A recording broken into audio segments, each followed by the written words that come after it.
সুপ্রিয় দর্শক, আজ আপনাদেরকে দেখাবো লাচ্চা সেমাই কীভাবে রান্না করবেন।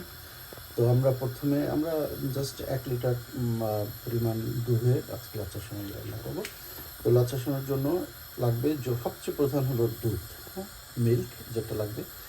1 লিটার দিয়ে দিয়েছি। এর মধ্যে আমরা দিয়েছি তেজপাতা, লং, এলাচ, দারচিনি এবং কিচমিচ এবং কিছু খেজুরও আমরা দিয়ে দিয়েছি। তো এরপরে আমরা এটাকে লালচে লালচে করে ফেলবো। একদম দুধটা উতরাবে, সেটা একদম বলক খাবে, তারপরে লালচে লালচে হয়ে যাবে, একটু হালকা ঘনর মতো হয়ে যাবে। তখন এটার মধ্যে আমরা সেমাই দেওয়ার জন্য আপনারা একটু নেড়ে নেবেন, নাহলে কিন্তু বলক দিয়ে পড়ে যাবে। কারণ দুধ আপনারা জানেন সাধারণত বলক দেয়।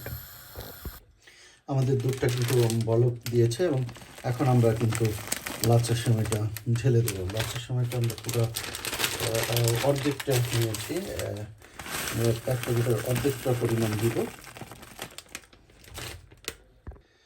সেমাইটা দেওয়া হয়ে গেলে আবার একটু আমরা চুলাটা বাড়িয়ে নেব এবং সেমাইটা আবার একটু আমরা নাড়তে থাকবো।